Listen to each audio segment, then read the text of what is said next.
The world saw perfection every time Ethan Ward walked down the street with Cassandra on his arm. Cameras loved the way he held the car door for her, how he smiled like she was the only thing that mattered, how his tailored suits caught the sunlight like they were made of gold. People whispered that they were flawless, the golden couple who made love look effortless. But what they never saw, what no one ever saw, was the boy who had to kill himself just to survive. Ethan had been born in a small, God-fearing town where every porch carried a flag and every Sunday carried a warning. At 15, he had written a letter to a boy in his class. Not a scandalous letter, just clumsy words about how that boy's laugh had stitched light into his gray days. But someone found it.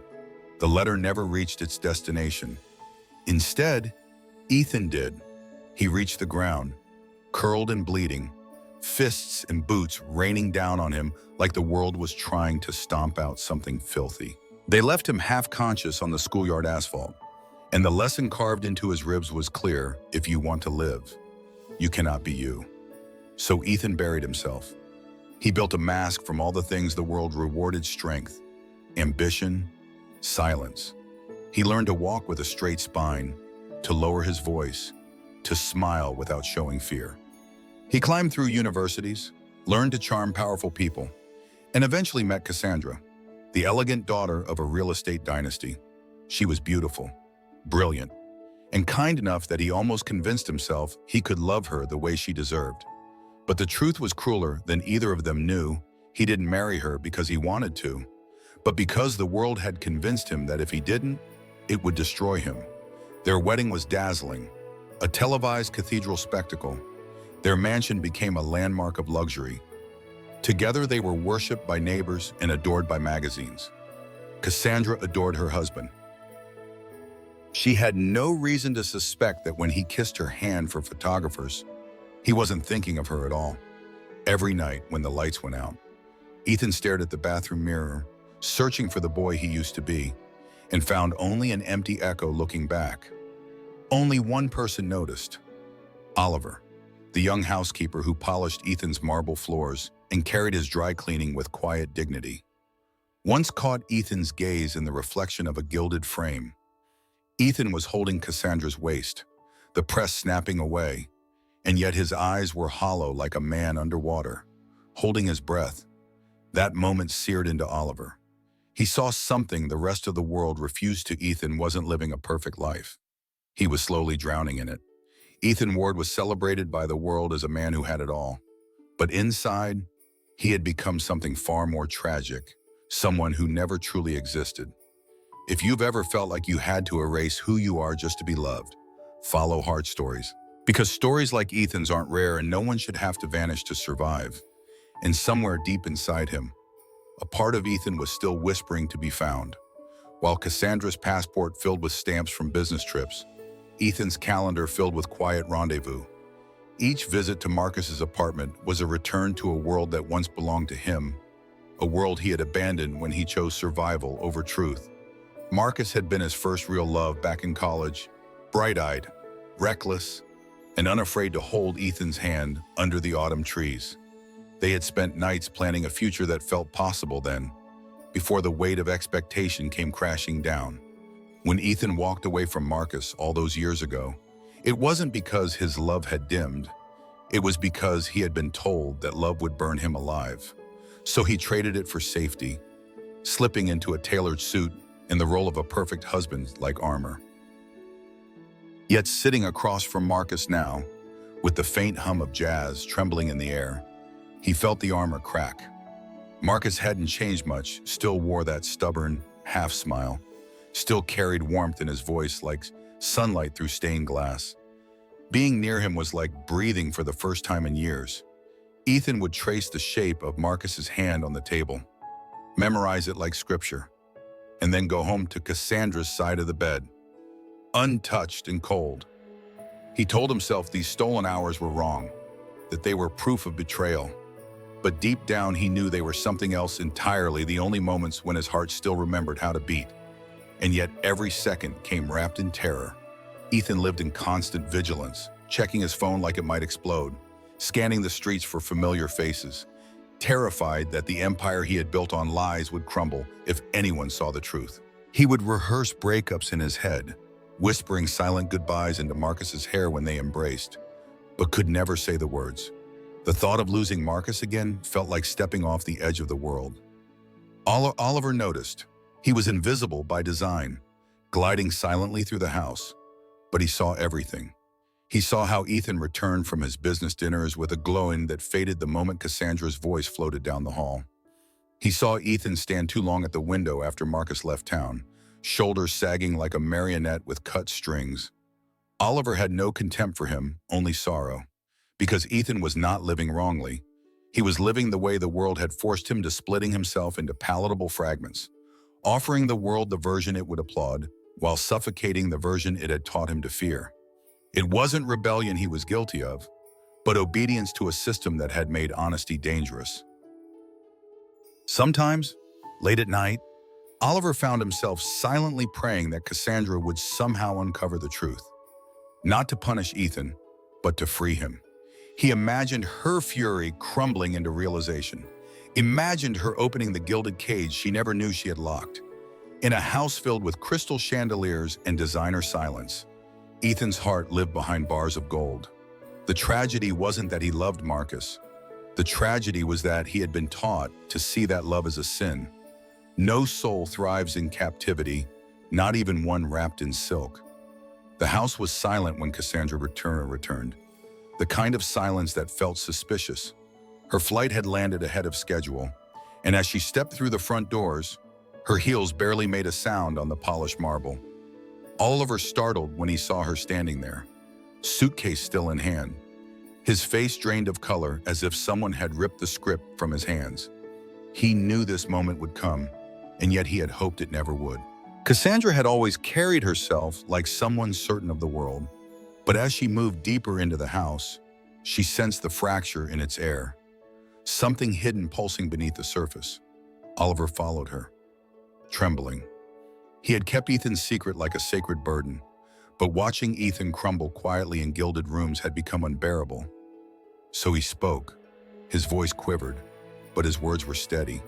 He told her Ethan's late nights weren't about indulgence or lust. They were about survival. He told her Ethan had never loved her, not because she was unworthy, but because he had been taught he could not love men and still serve. He told her Ethan had buried his youth, his truth, his entire soul just to stand beside her as the man the world demanded. Cassandra stood frozen as Oliver's confession poured like cold water down her spine. Anger surged first, hot and sharp, then faltered under something heavier. There was no cruelty in Oliver's tone, only grief. And then came the sentence that tore through her composure. He doesn't live to be happy. He only lives to avoid being hated. Those words lodged in her chest like glass. She thought about every perfect dinner, every public smile, every time Ethan's hand rested on hers like a practiced gesture instead of instinct. She remembered moments when his gaze had drifted away even as he stood right in front of her, eyes distant like he was staring through an invisible cage. That night, Cassandra made a decision born not of vengeance, but of an aching need to see truth with her own eyes. She summoned a stylist, cut her sleek hair blunt and short, stripped away her designer armor, and cloaked herself in the muted uniform of household staff. The transformation was startling even to herself in the mirror. As dawn seeped into the windows, she entered her own home as a stranger. No one recognized her. Oliver played along, assigning her tasks in the grand kitchen, and she moved through corridors she had once ruled like an outsider. It was during one of those hushed mornings that Marcus arrived. Marcus's presence was casual, confident. He carried himself like someone who belonged, though technically he did not. Cassandra watched from the corner as he called for her like she was nothing more than part of the furniture. He ordered coffee, demanded breakfast, asked her to clean up after him as he sprawled across the sofa that she had once chosen with Ethan on a quiet Sunday afternoon. She obeyed silently. Rage and sorrow knotted inside her. It wasn't jealousy that burned her, it was clarity. For the first time, she saw what Oliver had seen all along. Marcus wasn't the villain. He was simply the only place where Ethan remembered how to be alive. The real betrayal had not been Ethan loving someone else, but both of them helping build the walls that had trapped him here. She saw herself clearly not the victim of an affair, but the silent warden of a prison wrapped in luxury. And as Cassandra stood with a tray in her trembling hands, she understood something she had never let herself consider. Sometimes the greatest cruelty isn't hatred. It's forcing someone to live a beautiful lie because you fear what their truth might do to your world. Ethan returned home late, shoulders bowed beneath the quiet weight of another carefully performed day. The house was dim, its grandeur swallowed by shadows. And for a moment he thought he was alone. Then he saw her. Cassandra stood at the center of the foyer, still dressed in the plain uniform of a housemaid. The sight hit him like a silent collision. His briefcase slid from his hand, landing with a dull thud against the marble. She didn't speak at first. She simply unknotted the apron from her waist and let it fall to the floor. The gesture was slow, deliberate, like peeling away the last illusion. Her eyes were sharp, glinting not with fury but with something colder truth. "Tell me," she said softly, "how long has it been since you were truly yourself?" Ethan, the words stripped him bare. He sank to his knees, not out of guilt for betrayal, but because the scaffolding he had lived upon was finally crumbling. The mask had cracked. For years he had tried to convince himself that silence was safety, that burying his truth was noble. Now there was nothing left to hold up the lie. Ethan's confession came like floodwater. He told her how, after the beating in high school, his parents had sent him to a church camp designed to correct him, where counselors prayed over him until their voices grew hoarse and tied rubber bands around his wrists to snap every time his mind strayed.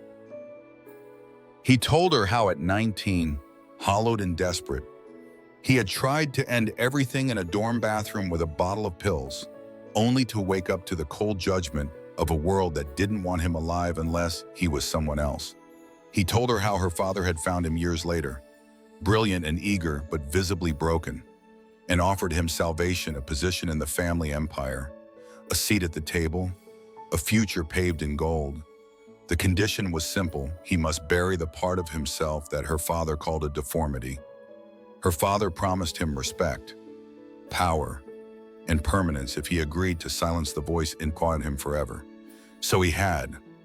He had married Cassandra not out of love, but out of terror, out of the hope that pretending well enough might earn him safety.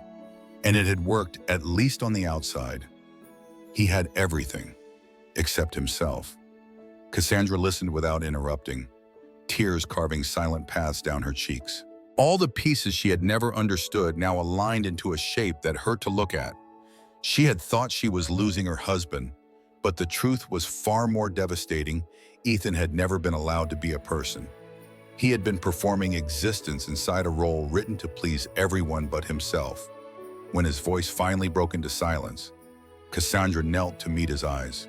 There was no screaming, no shattered glass, no melodrama, only a stillness heavy with grief. She cupped his face as though holding something fragile that had been dropped too many times. "Leave," she whispered, "and this time, live as who you are." It was not forgiveness she offered, but freedom. As Ethan rose, a tremor passed through him like the first breath after drowning. In her gaze, he saw neither contempt nor pity, only release. She was no longer clinging to the man the world adored, because she finally understood he had been a phantom all along. And in that quiet, Cassandra learned something too. Love is not possession. It is the willingness to let someone walk away if staying means their soul must die to remain. Ethan left with nothing but a suitcase, a wallet half empty, and the sound of his own heartbeat pounding in his ears like war drums. By the next morning, the tabloids had scented blood. They called him a fraud, a coward, a fallen prince who had thrown away a dynasty for lust. Headlines blared with his name and Cassandra's broken smile, while her father pulled every financial string to strangle what was left of Ethan's reputation. Bank accounts froze overnight. Corporate allies turned their backs. Invitations that once poured in like rain evaporated into silence. Marcus lost his job within a week. A discreet call from someone concerned about his associations ended the quiet career he had built brick by brick. The media dragged him too. painting him as the seductive interloper who had destroyed a perfect marriage. Their faces became currency for gossip, their names whispered with scandal in circles that had once applauded Ethan's every move. For a while, Ethan barely breathed. He slept on a mattress that sagged in the corner of a cramped attic apartment, wrapped in second-hand blankets that smelled faintly of dust and mothballs. The marble floors and champagne nights were gone. The mask was gone too, and what remained was just a man who no longer knew how to live as himself. But pain has a strange alchemy. It burns everything false away. Ethan sold his wedding ring for seed money and rented a crumbling corner shop with peeling paint and rusted window frames. There, with his own hands, he scrubbed the floors, repainted the walls, and sanded old furniture until his fingers blistered. He named it Ashes because that was what he had been reduced to and what he would rise from. 6 months later, the world gasped. News outlets once hungry to bury him now tripped over each other to cover his return. The golden husband they had mourned was gone, replaced by a man standing in sunlight, unapologetically whole. Ethan Ward announced to the world that he was gay, and he did not lower his voice when he said it. Beside him stood Marcus, not hidden in shadows but smiling in the open air, their hands intertwined as cameras flashed like distant thunder. But Ethan didn't just rebuild his life. He forged a purpose from the wreckage. He launched the TrueFace Foundation, a nonprofit for LGBTQ+ people forced to live double lives, offering them legal aid, therapy, housing, and something rarer than all of it, safety. The grand opening of Ashes overflowed with strangers who saw themselves in his journey. Journalists swarmed, voices echoing questions. When Cassandra appeared at the edge of the crowd, no designer gown, no armor, just quiet dignity, she approached, placed a sealed envelope on the counter, and said softly, "This is for TrueFace." Inside was a donation large enough to fund the foundation's first year. Then she looked at Ethan and whispered, "For the first time, I see your eyes alive, not just existing." Before he could speak, another figure stepped out from the back office. Oliver, no longer in a butler's uniform, but in a tailored suit with the foundation's crest pinned to his lapel. He was the new executive director, the first person who had ever seen Ethan not as a symbol or a scandal, but as a human being begging silently to be known. Ethan's eyes filled. He looked at the two people who had freed him in their own ways and finally said, voice steady and trembling all at once, "I didn't lose everything. I only lost the cage that was killing me." And in that moment, the applause rose not for the man he pretended to be, but for the man who had finally chosen to live.